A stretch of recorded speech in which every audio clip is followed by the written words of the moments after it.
오늘 말씀의 제목은 하나님께 받은 기업은 나의 것일까? 라는 질문입니다. 답해 보실 수 있어요? 하나님께 받은 기업은 나의 것일까? 그러려면은 하나님의 기업이 무엇인지를 우리가 좀 알아야 되지 않겠습니까? 자, 먼저 우리 민수기 34장 주목해 주시고요. 민수기 34장은 한번 이게 그 지도 화면으로 넘기도록 하겠습니다. 민수기 34장 잠깐요. 너무 뒤로 갔네. 지금 어디에 이 위치에 있다고 했죠? 이 위치에 있습니다. 민수기 34장. 이 위치는 아니거든요.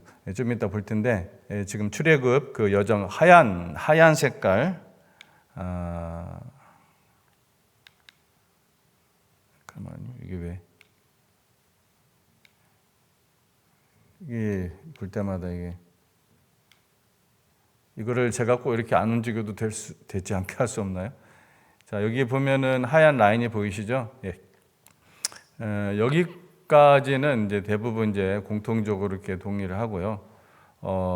근데 이제 이게 뇌비 그 비치가 이쪽으로 건너갔다. 떨기나무 그 책 쓰신 분은 여기를 얘기하시는데, 저는 여기는 아닌 것 같습니다. 이게 너무 멀어요. 굉장히 멀고, 이거를 걸어갔다는 것은, 우리가 아무리 믿음이 좋아도 이거는 좀 상상하기 힘들고요. 그리고 여기서 이렇게 갔다는 얘기인데, 그것도 좀 상상하기 힘들고, 왜냐하면 비치 쪽으로 이렇게 가는 것이 가장 자연적인 그런 생각입니다. 그리고 이제 티란 해협이 여기 있어요. 여기에 아주 좁은 해협이 있는데, 여기도 바다예요, 바다. 바다입니다. 배가 지나가 다니는 그런 바다예요. 네, 여기를 건너서 이렇게 여기가 이제 그 시내산 여기 있고, 우리가 흔히 말하는 여기 산은 시내산이 아닙니다. 제가 믿기로는 분명히. 어쨌든 그래서 이제 이렇게 해가지고 우리가 저기 어디에 와 있냐면 여기 34장은 바로 이제 여기에 와 있는 건데, 바로 여기에 와 있습니다. 여기 왔어요. 여기가 요단강이죠, 그렇죠? 여기 요단강이 흐르고 있고, 이게 난가요? 이게 더 난가요? 아니면 이게 난가요? 이게 보이시기에 이게 좋아요? 전에 거요? 이게 난가요? 자, 여기가 이제 요단강이에요. 여기 사해니까 위에 이제 갈릴리 호수가 있겠죠. 저 위로 한참 올라가면은 여기가 이제 지금 있는 지역이에요. 여기에 지금 이스라엘 백성들이 모압 평야라고 하는 곳이 바로 이곳이 이제 모압 평야입니다. 여러분 이제 모압과 암몬, 모압과 그건 좀 딴 얘기니까 그냥 건너가죠. 또 얘기 딴 데로 세면 안 되니까. 아벨 시딤이라는 곳이 여기고. 자, 여러분 시딤이 뭐라고 했는지 기억나시죠? 시딤이 이런 아카시아 나무의 종류라는 거 말씀드렸고요. 여기가 이제 모압 평지, 여기가 이제 사해고, 여기가 요단강이고요. 여기 모압 평지, 여기 아벨 시딤. 아벨은 이런 땅과 관련했을 때는 목초지나 어떤 계곡을 얘기한다고 했습니다. 그래서 시딤 나무가 이렇게 많이 있는 그런 아벨 시딤에 여기가. 현재도 그렇죠? 그래서 현재도 이렇게 푸르죠. 여기가 그래서 여기 이제 모압 평지고. 이스라엘 백성들이 지금 여기, 우리 민수기 34장 이야기가 여기서 지금 전개되고 있는 거예요. 이 정도만 이제 우리가 아시고, 요단강을 건너기 직전이라는 거예요. 요단강을 건너기 직전에 지금 하나님께서 가나안 땅의 그러한 경계를 정하시고, 어디서부터 어디까지가 니네 땅이다라고 이제 하나님께서 이스라엘 땅에 주시는 그 땅의 그 간격을 얘기하시고, 또 그 다음에 이제 분배에 관련된 분배 규례를 주시는 장면이 이제 34장에 이렇게 나오고 있습니다. 특별히 이제 2절에 아까 한번 제가 읽었던 말씀, 너희가 가나안 땅에 들어가는 때 그 땅은 너희의 무엇이 되리니? 기업이 되리니. 너희가 가나안 땅에 들어가는 때 그 땅은 너희의 기업이 된다고 했습니다. 이것은 하나님의 약속이 드디어 성취되는 그런 순간을 선언하는 것이죠. 동시에 기업의 성격을 규정하는 것입니다. 여러분, 기업, 성경에 기업이라는 말 굉장히 많이 나오잖아요. 여러분, 우리는 하나님이 기업을 받았습니까? 안 받았습니까? 우리도 하나님의 기업을 받았죠. 근데 여러분, 하나님의 기업을 받았다고 했을 때 그 기업이 무슨 의미인지 아십니까? 일단 기업하면은 여러분이, 저는 이 기업이라는 말이 굉장히 좀 신비했어요. 기업하면 도대체 무슨 말인지 이해가 안 됐기 때문에 신비했죠. 제가 처음 수요 예배 때, 제가 이제 뭐 중학교 때 이렇게 예배 나올 때 목사님 앞에서 기업 얘기하는데, 기업하면 맨날 뭐 중소기업 이 얘기밖에 안 들어봐가지고 그냥 회사밖에 생각이 안 나거든요. 내가 무슨 회사를 받았나? 그럼 회사는 안 받았으니까 뭘 받았다는 것이지? 천국을 기업으로 받았다 이 말은 이해가 돼요. 근데 그 외 그런 경우 아닌 경우에도 이렇게 기업이란 말이 많이 사용된단 말이에요. 예, 기업이라는 단어. 그래서 우리가 좀 알 필요가 있습니다. 우리가 이걸 모르기 때문에 우리가 굉장히 잘못된 삶을 살 수도 있어요. 믿음 생활을 하면서도 우리의 자세가 달라질 수가 있습니다. 이 기업이라는 단어는 그 히브리어로 나할라라는 단어입니다. 나할라인데 원래 이제 거친 소리로 이제 나할라 뭐 이런 발음이라고 그래요. 이 나할라라는 그 단어인데, 이것은 첫 번째 하나님의 소유를 사람에게 맡긴 위임물이에요. 하나님의 소유권은 누구에게 있어요? 하나님. 하나님의 소유를 사람에게 맡긴 위임물이다. 왜 이것이 우리가 우리의 소유권이라고 주장할 수 없느냐? 우리가 받았다고 할지라도 성경에서 분명히 얘기하고 있습니다. 땅과 거기에 충만한 것은 전부 다 누구의 것이다?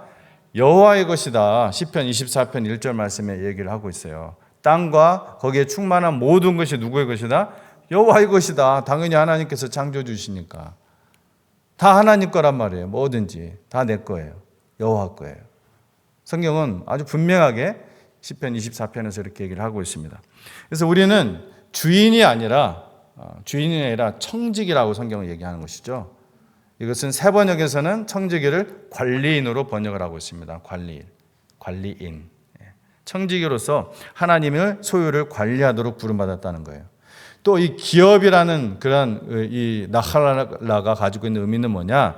하나님의 은혜로, 그냥 위임물일 정도가 아니라 하나님의 은혜로 주어진 선물이라는 거예요. 하나님의 은혜로 주어진 선물. 그래서 이스라엘이 가나안 땅을 얻은 것은 그들의 군사력이 아니라 하나님의 언약이 성취된 것이죠. 그들의 군사력 때문에 가나안 땅을 얻은 것이 아니라고 성경은 곳곳에서 이야기를 하고 있어요. 여러분 신명기 한번 성경 펴보시기 바랍니다. 신명기 9장 펴보시기 바랍니다. 신명기 9장 4절에서 6절 말씀을 한번 읽어보도록 하겠습니다. 제가 읽겠습니다. 신명기 9장 4절에서 6절. 내 하나님 여호와께서 그들을 내 앞에서 쫓아내신 후에 내가 심중에 이르기를 내 공의로움으로 말미암아 여호와께서 나를 이 땅은 어느 땅이에요? 가나안 땅, 그렇죠? 이 땅으로 인도하여 들여서 그것을 차지하게 하셨다. 하지 말라는 거예요. 그렇게. 이 민족들이 악함으로 말미암아 여호와께서 그들을 내 앞에서 쫓아내심이니라. 내가 가서 그 땅을 차지함은 내 공의로 말미암음도 아니며 내 마음이 정직함으로 말미암음도 아니요 이 민족들이 악함으로 말미암아 내 하나님 여호와께서 그들을 내 앞에서 쫓아내심이라. 여호와께서 이같이 하심은 내 조상 아브라함과 이삭과 야곱에 가신 맹세를 이루려 하심이니라.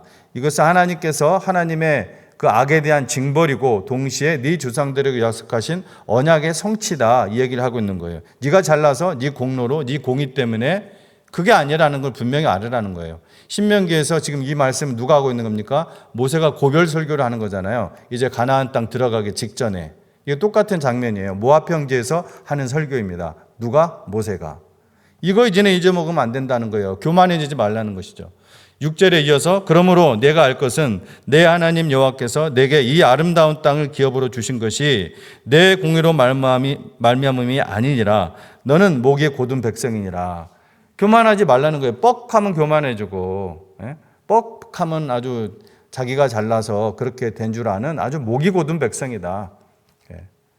목 곧은 사람 하나님이 결코 안 좋아합니다. 목이 숙여지고 그것도 그냥 형식적으로만 숙여지는 것이 아니라 마음이 그렇게 숙여져야겠죠. 하나님 말씀이 선포될 때, 하나님 앞에서 예배할 때 정말 우리 하나님 앞에서 겸손하고 낮고 상한 심령을 하나님이 찾는다 했지 않습니까? 보니까 제가 위에도 이렇게 줄을 쳐놨는데 8장에도 또 나와요. 이게 얼마나 중요한지 또 얘기했어요. 사실 그 전에 8장 17절 말씀에 그러나 네가 마음에 이르기를 내 능력과 내 손의 힘으로 내가 이 재물을 얻었다 말할 것이라. 내 하나님 여호와를 기억하라. 그가 내게 재물을 얻을 능력을 주셨습니다. 이같이 하시면 내 조상들에게 맹세하신 언약을 오늘날과 같이 이루려 하심이니라. 분명하게 성경은 이야기를 하고 있어요. 왜 이렇게 자꾸 얘기하십니까? 우리가 다 그렇게 되기 때문에, 자꾸 그렇게 하기 때문에 어느 순간이 되면은 팍 올라오는 그러한 기질들이 다 있기 때문에 그렇다는 것입니다. 우리가 순간순간 그래서 정말 조심해야 돼요. 자, 그래서 기업은 나의 능력이 아니라 하나님의 은혜로만 받는 것입니다. 내 능력이 아니라 내 공의도 아니고. 그래서 여러분, 우리가 너무나 이게 신약에 넘어와서 아까 제가 중고등학교 때 이해했던 천국도 하나님의 기업이다. 하나님 주신 기업이다. 이 정도는 제가 어렴풋이 이해는 할 수 있었다고 했었잖아요. 이 하나님의 나라도 기업으로 받는 거예요. 그렇죠? 그러니까 뭐예요? 기업으로 받는다는 것은 뭐예요? 결국 이 말씀이 하나님의 은혜로 받는다는 거예요. 하나님의 은혜로. 이해 가시죠? 그러죠? 이게 성경 그래서 구약과 신약이 분열되어 이렇게 잘라져 있는 것이 아니라 한 권이에요. 그냥 한 권. 사실 어떤 신학자는 이걸 구약, 신약 이렇게 나누는 것조차도 굉장히 부담스러워하세요. 한 권이에요. 한 권. 그래서 에베소서 2장 8절 9절 말씀에 뭐라고 했습니까? 우리가 잘 아는 말씀이죠. 너희가 너희의 공로로 인하여 그렇게 나왔습니까? 아니죠. 너희가 그 은혜로 인하여 구원을 얻은 것이니 하나님의 선물이라고 했습니다. 우리가 하나님의 나라를 받는 하나님의 자녀가 된 것 자체가 우리의 공로가 아니라 하나님의 은혜, 하나님의 선물이라고 성경은 분명히 얘기하고 있다는 것입니다. 그런데 무엇을 통해서 받는다고 해서 그것을? 그 은혜를 믿음을 통하여. By grace through faith. 믿음을 통하여. 은혜는 다 주어지지만 누구에게 그게 은혜는 다 하나님께서 모든 사람에게 주시는 것이지만 무엇을 통해서? 믿음을 통해서 받는 것입니다. 그래서 하나님의 은혜로 주어진 선물이라는 거, 이 특성이 기업이라는 그 특성이, 그 다음에 굉장히 세 번째 또 중요한 한 가지의 중요한 특성이 있습니다. 여기는 하나님의 기업은 영적인 사명과 책임이 있는 거룩한 땅이라는 거예요. 영적인 사명과 책임이 있는 거룩한 땅이라는 것입니다. 가나안 땅은 어떤 곳이었어요? 온갖 우상들을 철폐하고 부서뜨리고 깨부시고 끄집어내고 뽑아버리고 한 다음에 하나님을 예배하며 율법에 따라 사는 곳이었습니다. 그것이 가나안 땅이에요. 뭐라고요? 하나님을 예배하며 율법을 쫓아가며 율법을 따라 사는 삶이 바로 가나안 땅의 삶이었어요. 가나안 땅은 어떤 곳이라고요? 하나님 우리에게 주신 기업이에요. 그 하나님의 기업은 영적인 사명과 책임이 있는 거룩한 땅이다. 그런 의미가 있다는 거예요. 자, 그렇다면 우리가 오늘날 우리 기업을 어떻게 또 우리가 이해할 수 있을까요? 오늘날 우리의 기업은 우리의 가정, 우리의 교회, 우리의 직장, 우리의 세상, 교회 안에서 우리의 은사, 전부 다 하나님께서 우리에게 기업으로 주신 거예요. 그럼 모두 뭐예요? 하나님의 뜻을 드러내기 위한 사명의 땅이라는 것이에요. 그 모든 것이 하나님의 뜻을, 내 뜻을 드러내는 것이 아니라, 내 주장을 드러내는 것이 아니라, 내 욕심을 드러내는 것이 아니라, 그것이 직장이 되었던, 어떤 모임이 되었던, 가정이 되었던 하나님의 뜻을 드러내기 위한 사명의 땅이 바로 그곳이라는 것입니다. 이걸 우리가 자꾸 기억해야 된다는 거예요. 이건 하나님이 기업으로 나에게 주신 것이지, 이 가정도 하나님이 기업으로 나에게 주신 것이지, 이 직장도, 이 교회도, 이 은사도 하나님의 뜻을 이루기 위한 사명의 땅이지, 이것을 자꾸 우리는 너무나 망각하면서 살기 때문에 여러분, 우리가 자꾸 기억하며 의도적으로 자꾸 끄집어내는 것이 중요하다는 것입니다. 모르겠습니다. 여러분은 여기 계신 분들은 그렇게 잘 평소에 기억하는 분이 모르겠지만 보통은 그렇지 않다는 것이죠. 자, 이 기업에 대한 의미, 이 특성에 대해서 우리가 좀 살펴봤는데 성경 속에서 기업을 팔아버린 경우가 있죠. 이 기업의 의미를 우리가 분명하게 더 알기 위해서, 이 기업의 소중함을 알기 위해서, 여러분 그 중에 뭡니까? 가장 대표적인 사건이 에서가 장자권을 팔아버린 사건이에요. 이 에서가 장자권, 창세기에 나오죠. 여러분 장자권은 좀 이렇게 혼동이 될 수 있는데 단순히 이 재산의 2배를 받을 수 있는 권리가 아니에요. 장자권은 단순히 맏아들이 그 부모에게, 그 아버지에게 재산의 2배를 받아요. 근데 단순한 그런 권리가 아니라는 것입니다. 그것은 그 가족 공동체의 영적인 리더십을 받는 것이고, 영적 리더십을 받는 것이고, 또한 제일 중요한 하나님의 언약, 바로 이 하나님의 언약 계승권이 포함돼요. 하나님 언약 계승권이. 얼마나 소중합니까? 그러니까 이게. 에서는 그래서 어떻게 했어요? 이 엄청난 것을 당장의 어떤 자기 육신의 필요 때문에, 당장 급한 거, 야 발등에 불을 먼저 꺼야지, 이 말이 굉장히 그럴싸한 말 같죠. 그러나 우리가 인생을 살면서 그것 때문에 우리가 망치는 경우가 하나님 앞에서는 적어도 얼마나 많습니까? 영원한 가치를 내던져 버린 거예요. 당장의 육신의 그런 필요 때문에 영원한 가치를 내던져 버렸습니다. 하나님의 기업을 내던져 버렸어요. 그래서 히브리서 12장 말씀은, 히브리서 12장에서는 그를 망령된 자라, 그것 때문에 뭐라고요? 망령된 자라, 그렇게 얘기하고 있습니다. 조금도 얼마나 배고팠으면 그랬겠니, 이런 말 조금도 없어요. 성경으로서도. 망령된 자라, 하나님 앞에서. 우리가 인간적으로 어떤 사람을 볼 때 그럴 수밖에 없어요, 그렇게 생각하는 것도, 이것이 하나님의 기업과 관련되었을 때, 그렇게 할 때 하나님 입장에서는 망령된 자인 것입니다. 망령된 자. 하나님은 이런 부분에 있어서는 아주 단호합니다. 그 다음에 여러분, 엘리멜렉 기억하십니까? 엘리멜렉? 잘 모르겠죠? 여러분이 제가 왜 엘리멜렉을 잘 기억 못하는지 알아요. 나오미 기억하십니까? 나오미 하면 알아요. 왜 그럴까요? 엘리멜렉은 잠깐 앞에 등장했다가 말아버린 사람이 여기 있죠? 남편인데, 나오미의 남편이잖아요. 그죠? 나중에 할머니 다 돼가지고 다시 가나안 땅으로 돌아오게 되잖아요. 그죠? 어디로 갔다가? 모압 땅으로 갔다가. 왜 모압 땅으로 갔어요? 흉년을 피해서. 그것도 똑같습니다. 자기의 어떤 육신적인 니드 때문에, 하나님의 가라에서 간 것이 아니라 하나님 먼저 말씀한 것이 아니에요. 근데 자기의 어떤 육신적인 니드 때문에 하나님이 거주하라고 한 땅, 그 땅을 지키라고 한 그 땅, 거기에 흉년이 있으니까 내가 이주해야겠다. 그렇게 해서 이주한 거예요. 그 기업의 땅을 떠나서 그 가문이 오히려 몰락을 해버리죠. 아버지를 비롯해서 아들까지 다 죽어버리잖아요. 그 며느리 한 명만 간신히 이끌고 빈손으로 돌아가죠. 바로 기업의 땅을 떠나버린, 하나님이 주신 그 기업의 땅을 떠나버린 사건이에요. 하나님의 보호와 기업의 복을 잃은 예입니다. 그런데 이와 좀 반대되는 사건이 또 있어요. 아합과 나봇. 뭐 길게 얘기하지는 않겠습니다. 이것은 기업을 아합 왕이 빼앗은 사건이에요. 나봇의 그 포도원을 빼앗은, 포도원 하니까 좀 기억이 나실 것 같은데, 나봇은 하나님의 율법에 따라 자꾸 팔라고 그래요, 아합이.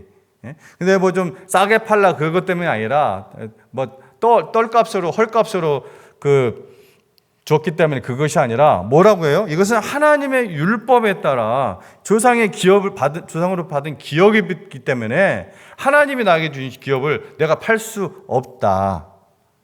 그렇게 하면서 거절을 합니다. 근데 아합은 이것을 빼앗으려다 어떻게 돼요? 하나님의 심판을 받죠, 결국에는. 완전 그냥 나중에 죽고 나라가 멸망을 해버리죠.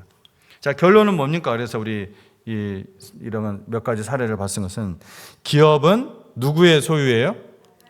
하나님의 소유입니다. 하나님의 소유예요. 하나님이 분명히 은혜로 나에게 주셨지만 하나님의 소유예요. 당장의 이익 때문에 함부로 버리거나 빼앗아서는 안 된다는 것입니다.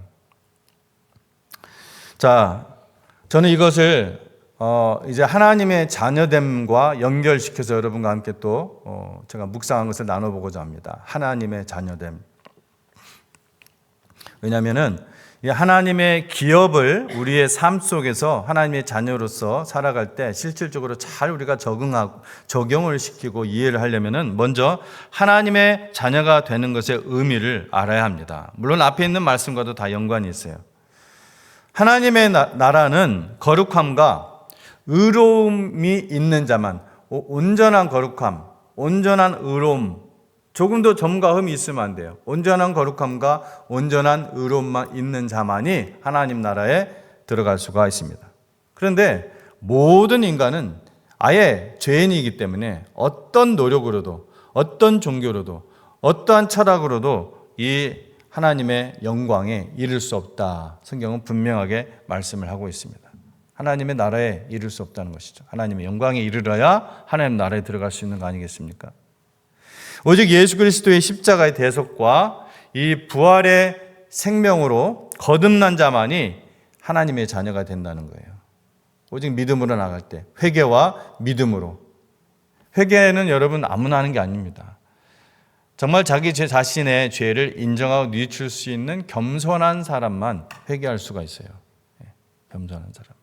아무리 뭐라고 그래도, 아무리 그 사람이 좋아 보이고 착해 보이고 의로워 보이고 거룩해 보여도 여러분, 이 회개하지 않는 자는 하나님 앞에서는 결국은 교만한 것입니다. 험불함은 영이 없는 거예요. 아무리 생각해도 자기는 죄인이 아닌 것 같거든요. 회개할 것이 없는 것 같거든요. 이 정도는 다 누구나 이 정도 먼지는 다 있는 것 같거든요. 제가 토요 새벽 예배 요한계시록 강해에서 그 거듭난 생명을 무엇로 지난주에 표현을 했냐면은 몇 번째 부활에 속한 자? 몇 번째 부활에 속한 자가 첫째 부활에 속한 자. 그죠? 첫째 부활에 속한 자라고 했어요. 하나님의 자녀된 자들을 첫째 부활에 속한 자. 두 번째 부활 때 비로소 부활하는 자들은 전부나 심판의 부활입니다. 첫째 부활을 하고 우리는 둘째 부활도 해요. 그렇죠? 우리 육신까지 다 부활을 합니다. 그러나 이 영적으로 부활하지 못한 자들, 즉 뭐예요? 새 생명을 얻지 못한 자들, 하나님의 예수 그리스도를 통해서 주신 새 생명을 얻지 못한 자들. 그래서 고린도서 5장 17절은 새로운 피조물이라고 하잖아요. 우리가 새로운 피조물이 되는 거예요. 이 자들은 전부 다 하나님의 영원한 심판, 영원한 불못에 들어가는 겁니다. 이 거듭남은 예수님을 아까 제가 앞에서도 말씀을 살짝 지나가면서 했는데 이 거듭남은 예수님을 따르는, 잘 들으세요. 예수님을 따르는 순종의 믿음으로만 가능합니다. 여러분, 제가 이 말이 무슨 말인지 혹시 이해 가십니까? 굉장히 중요한 포인트입니다. 예수님을 따르는 순종의 믿음. 제가 이렇게 이제 얘기하면은 좀 신학적으로 아주 샤프한 사람들은 목사님 그렇게 설교하면은 잘못하면 행위의 구원이 될 수 있습니다. 이렇게 얘기를 할 수가 있어요. 왜냐하면 제가 실제로 신학 논의를 할 때 그렇게 저에게 말씀하시는 분도 있었어요. 그럴 가능성이 있지 않을까 이렇게 조심스럽게. 그분은 PhD도 하시고 뛰어난 분이신데 성경 한번 보도록 하겠습니다. 사도행전 5장 32절. 사도행전 5장 32절.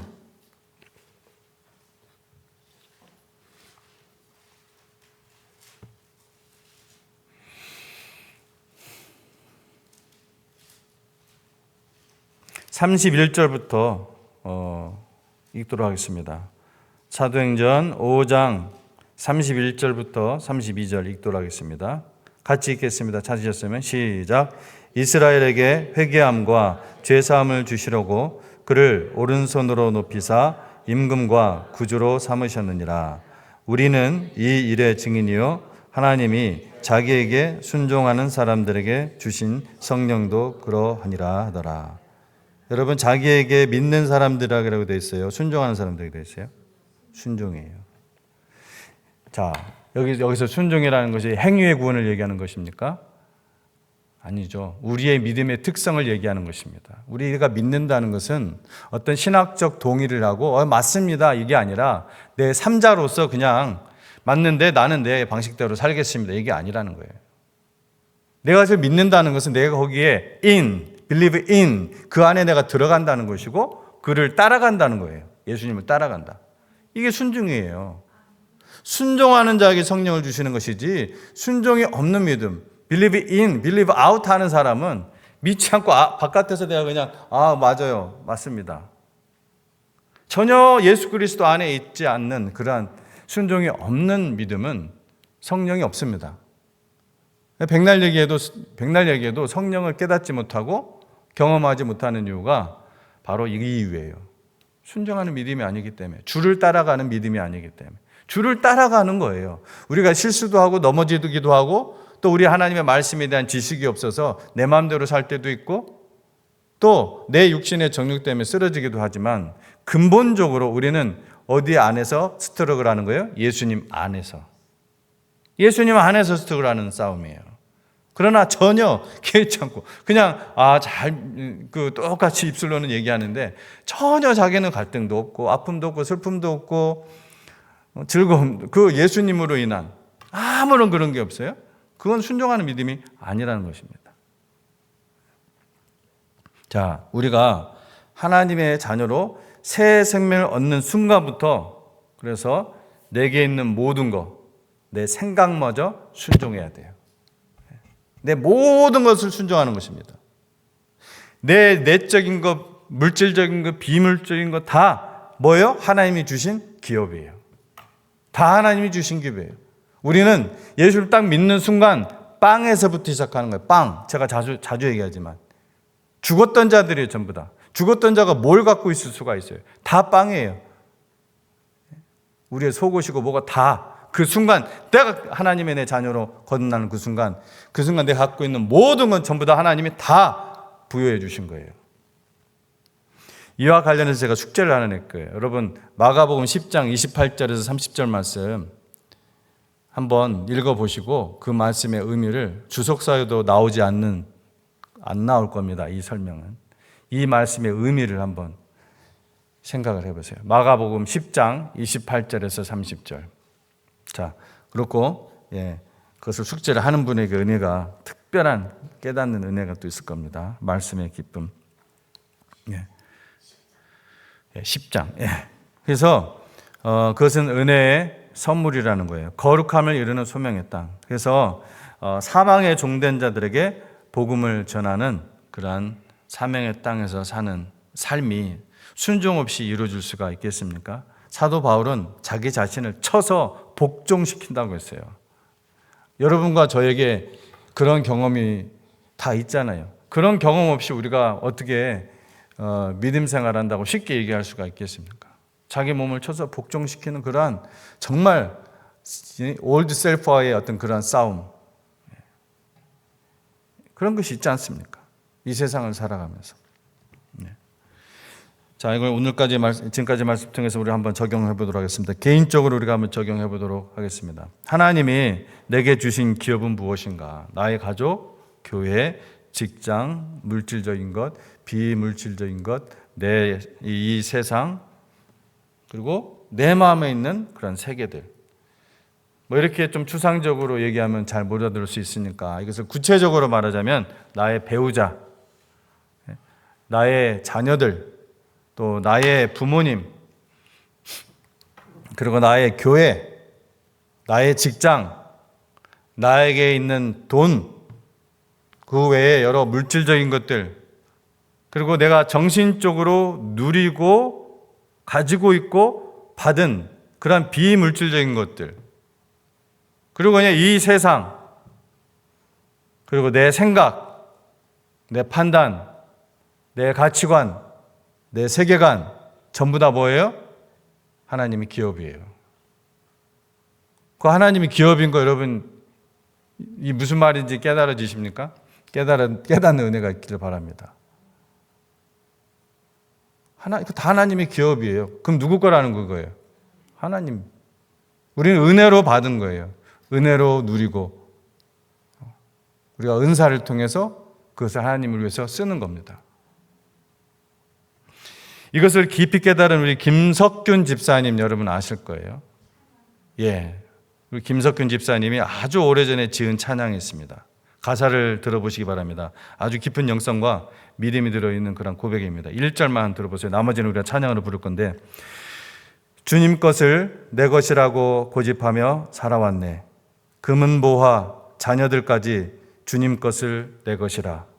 아버지여, 철없는 종을 용서하여 주옵소서. 맡긴 사명, 맡긴 재물을 주를 위해 쓰렵니다. 이분이 어떻게 이렇게 깊은 영성을 그 오래전에, 사실 제가 이 찬양을 별로 그렇게 안 좋아했었거든요.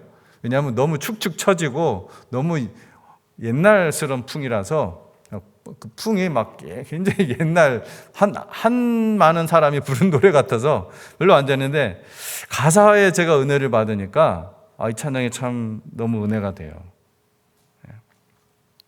그래서 나는 나에게 은혜로 주신 기업을 주인의 마음으로 내가 지금 주고 있는가, 아니면 청지기의 마음, 관리인의 마음으로 내가 지금 주고 있는가. 이게 분명히 주님 건데, 내 시간도 주님 거, 이 물질도 주님 건데, 마치 내가 인심 쓰듯이 내 방식으로 하나님 받으세요. 그럼 누구도 어떤 구제를 한다든지 누구한테 쓴다든지 내 것이냐, 그거 잘못된 태도라는 거예요. 이게 지금 이분이 그러잖아요. 금은보화 자녀들까지 주님 것을 내 것인 양 사용했다. 모든 것이 하나님으로부터 온 것인 것을 고백하면서 하나님께 정말 오른손이 하는 일을 왼손이 모르게 해야 돼요. 안 그러면 자칫하면 내 영광을 위해서 하는 것 같이 보입니다. 그래서 저는 그런 적이 별로 없어서 누가 그렇게 하면 안 알려요. 다른 사람들한테. 누가 뭘 하더라도 웬만하면. 하여튼 하나님께 점과 흠없이 드리는 것이 올바른 드림의 제사라는 거. 교회적으로 교회의 재산, 또 사역, 인적 자원은 하나님의 기업이라는 것입니다. 이걸 사용할 때 우리가 세상의 방식 혹은 예수님이 꾸짖은 어떤 장로의 전통, 이것이 아니라 하나님의 목적, 주님의 몸된 교회의 목적에 맞춰서 사용해야 된다는 것입니다. 이게 교회적으로 하나님의 기업의 의미 적용시켜야 돼요. 선교적으로 하나님이 우리를 그 기업 속에 두신 이유는 하나님의 복음을 전하라는 명령 때문입니다. 다시 한번 해볼까요? 오늘 우리가 다시 배운 말씀이 근거해서 나의 배우자, 나의 자녀들, 나의 부모님, 그리고 나의 교회, 나의 직장, 나에게 있는 돈, 그 외의 물질적인 것들, 그리고 내가 정신적으로 누리고 내가 가지고 있고 받은 경험하고 있는 비물질적인 것들, 이 세상, 내 생각, 내 판단, 내 가치관, 내 세계관 전부 다 하나님의 기업이라는 거 인정하십니까? 우리가 그 기업, 바로 그 땅에 사는 동안에, 타겟을 여러분 기업으로, 그 기업 안에 사는 동안에 우리를 그 기업 속에 두신 이유는, 이 땅에서 그 기업 속에 두신 이유는 선교적으로 볼 때 복음을 전하는 것입니다. 선교적으로 볼 때 복음을 전하라. 그래서 민수기 34장 1절은 하나님께서 주신 이 기업의 성격을 명확하게 보여줍니다. 34장 2절. 우리는 주인이 아니라 청직이다. 우리는 이 기업의 소유주가 아니라 하나님의 나라를 위임받은 사명자다. 하나님이 주신 기업을 우리가 감사와 순종으로 지키면서 그 땅에서 하나님의 뜻을 이루는 자가 됩시다. 아멘. 기도하겠습니다.